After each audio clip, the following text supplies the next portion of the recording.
6 shocking things about the US. What surprised me as a European. Excited to get into this and see what kind of things about America shocked her. Before we do, appreciate if you guys can hit that subscribe button. Let's just straight into this, see what we got. But now, without further ado, let's go and get started, because I definitely have a few things that I want to discuss. Okay. Cost of living. Wait, good or bad? First and most shocking thing for me about the US was bad in UK right the now. cost of living and just how insanely expensive it has gotten. Of course, after COVID, all over the world we have experienced inflation. Okay. But traveling to US was absolutely shocking. It was incredibly expensive, from the hotels, the car rentals, but also just going out, buying groceries. Wait, you got prices? With my, examples? European normal salary, that was definitely a big shock to me and my wallet. Yo, because in the UK, the cost of living is going up loads. Like, for example, one night stay in the UK for a hotel is around between £90 and £150. I wonder what it is in America. And she said the cost of shopping. See, I've seen shopping videos. It seems like we seem like kind of similar to the UK and America with prices. And after talking with some friends and people, also the cost of renting an apartment and just doing vacation there, honestly, like I spent so much money, and if I'm gonna be completely honest, I don't think that, you know, the price is worth really for what you're getting. It made me really sad, so I do not know how you Americans can live that way. And wait, what does she mean by that, for what you're getting? Because, like, for example, let's say restaurants, apparently you get more for your money in America. You get bigger portions. I know, interesting. You guys get up and let me know in the comments what you think of that. If you're a European planning to make vacation in the US, then definitely save up a lot, because sadly all my savings are now gone and I have to start from zero. Damn, I'm gonna be broke. Wait, what? Wait, athleisure everywhere. A very stark difference between Europe and the US is how casually everyone dresses. Okay. And not just casually, but athleisure is worn literally all day, every day, to like all different occasions. In Europe, you only wear sports clothes to, you know, do sports, to the gym, or maximum like to go on a walk in a park. But if you... Wait, so I'm gonna go to America and literally everyone's just wearing sports clothes? Is that what's gonna happen? I'm gonna have to get myself some sports clothes then. I'm gonna have to fit in. Go out to a restaurant or anything like that, you are expected to wear more like dressier and normal clothes. Okay. I know that is comfortable, but honestly, I think I prefer the European way, just because you can dress up, you can experiment a little bit more with you. I don't know. Like, look at me right now. You know what I mean? I'm wearing sweatpants, joggers, right?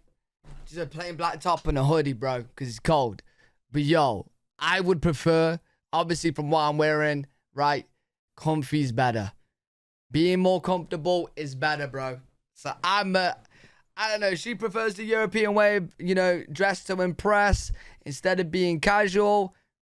I'm more casual. Your style. I like that way. I also noticed that even in the shops, in the shopping center, they sell also a lot more athletic wear.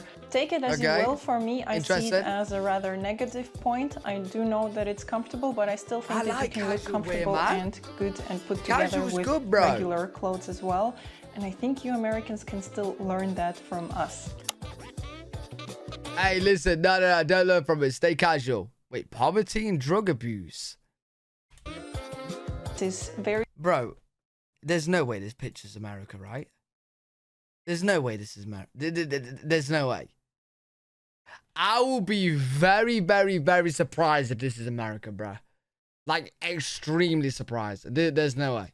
It is very sad for me to talk about is the extreme poverty and drug problems in the US. Okay. No matter what city I went to, you could see a lot of homeless people, you could see a lot of drug abuse. Really? And just this extreme poverty, but also on the other end, like extreme richness. I'm not saying that we do not have that in Europe, of course we do. Yeah, we have homeless people, of course. It's definitely not as noticeable, it's definitely not so visible. Oh, wow. And I still think that the extremes are very big. And it was... Oh, wow. She made... Okay, so like in the UK, we definitely have homeless people. Like you go to a city, you are going to see homeless people. You'd probably see a handful, a couple. Like they'll just be like, you know, on the street somewhere with the sleeping bags and stuff. But from what she's saying, it sounds like you're gonna see a lot in America, like a lot. Is that true? It was honestly really heartbreaking to see people struggling, Oh, of course. I know that they are in very tough life situations, and it's probably really hard for them to get out of these situations. Right, yeah. And one thing that was also very shocking for me is to have such stark differences between different neighborhoods and how close they are to each other. So you could be in a super nice street in a fancy area, and you could literally just walk a couple of minutes or drive, 1 or 2 miles away, and you would end up in a street or neighborhood that is visibly more poor, that has a lot more crime, and where you just feel a little bit like uncomfortable. And as someone living in Munich, Alright, so like in the UK, of course you're gonna have poor places, rich places, in between places, you know what I mean? But like, is it more, from how she's describing it, is it more like you notice a lot? Like the difference is crazy. Because like in the UK, the difference isn't too crazy, but you definitely know like if a place has money or not in the UK. Like you could just tell, like, and there's poor neighbors next to, people with big houses and big neighbors. Which is definitely by far the safest city in Germany. We just do not have that. We do not experience that. Okay. And I never had to even think about that, honestly, before going to the US. Yeah, it kind of like made me a bit more anxious, a bit more tense, and I really had to check my surroundings much more, check my belongings. Again, it's just really heartbreaking, and I know that there's a lot of reasons behind that, but I wanted to mention that because, of course, in my vlogs or things like that, I definitely don't show that and I don't talk about it, but it is something that is very relevant and very, very interesting, though. Racism and segregation. Point number 4 that really shocked and saddened me is how prominent segregation still is in the US and how racist it still is. I felt a lot of privilege being like a white girl in certain neighborhoods, and that made me really sad. But you could really see again how different neighborhoods have the same type of people together. It could be either all white neighborhood, all black neighborhood, all Asian or Mexican or whatever. There's no mix. There's so many different cultures. I don't know. Like when I watch like American vlogs, I see a lot of mix always, but that's like, I feel like that's kind of the same everywhere. I feel like in the UK, you have like areas where it's the same race or a lot of the same race. You know what I mean? But then there's also areas where it's very mixed as well. I don't know. Very interesting. It's one of those things I'll have to go and see for myself. And that was pretty shocking because in Europe, we definitely have a lot more mixing of races, mixing of ethnicities, cultures, and I did not expect to see that. And I am starting to understand a little bit more the problems and the discussions that are being talked in the US. Okay.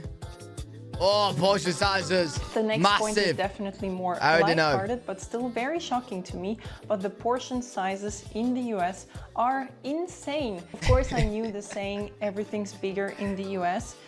But I didn't expect the portions to be that massive, and I'm not kidding. We could eat twice from this one portion, and we would take the food with us and just eat it later or the next day. Bro, how big are they, we were like the only weird ones doing that, and everyone else was either leaving the food or just eating it all up. Okay. And honestly, no wonder that US is having such a big health crisis with seeing, first of all, the sizes, but also the quality of food.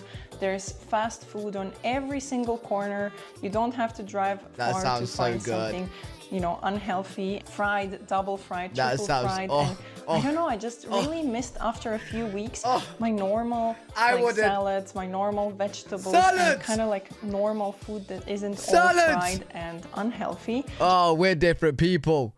We're different. Hey, listen, when you was saying the single fried, double fried, the third fried, fast food everywhere, bro, that was doing something to me, man. That was talking dirty. Just by being 3 weeks in the US, I gained around like 2.5, 3 kilos, which is quite a lot. Wastefulness. And I think the last point that I want to talk about that kind of ties in with the last one is how wasteful people are in the US. Not only people, but businesses, of course. Okay. There's so much single-use plastic. Like I mentioned, people just throw away half of the food if they don't eat it. Right. They don't really take it with them. They are completely wasteful with, you know, trash. And even in grocery stores, everything is in plastic and more plastic and plastic bags. No one uses anything reusable. We, for example, really refused to take plastic bags since we had a camper and we could just put it in our fridge immediately. Wait, am I a bad European? Wait, you meant to use reusable?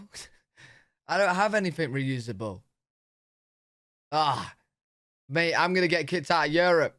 And people really could not like understand how we don't need plastic bags. We could just take it in the hand, and it was kind of like a very big cultural shock for us, because in Germany people are much more eco-friendly. They are much more aware of these things. We sort our garbage. We use reusable things. We, for example, see, like I will recycle. I've got a recycle bin and a general waste bin, so I'm doing my part, right? Yo, maybe I'm a terrible European, I don't know, bro, but I'm reusable. I just get the plastic bags. People don't even have any more plastic straws, which honestly is the only thing that I really miss. Oh and yeah, McDonald's don't. That's much annoying. More aware of that I hate in that. Europe as a whole. And it made me really sad, because even in diners where you would eat in, you would still get plastic forks, you would still get all your food wrapped in plastic, and you just had so much waste after just one meal time. And I find that honestly really unnecessary, so I hope— Wait, you have plastic forks for restaurants? Is that what you just said? There's no way. Surely you just have metal forks. that will also change one day in the US. Of course, there were a lot more culture shocks and a lot more, you know, things that I noticed, but these were the ones that I thought are worth mentioning. Right. Of course, my perspective is only— Yo, very, very, very interesting. That's why I like to check out these videos, because you just see perspectives from different people and different people from different countries and comparing it to their own countries. I'm from the UK, and it's obviously different to Germany, that's in Europe as well. Very, very, very interesting points. Let me know what you guys have to say about that in the comment section. If you guys enjoyed, make sure to leave a thumbs up, subscribe for more content. I'm live every single day on twitch.tv/L3WG. If you guys want to check me out over there, I'll see you all in the next one. Peace.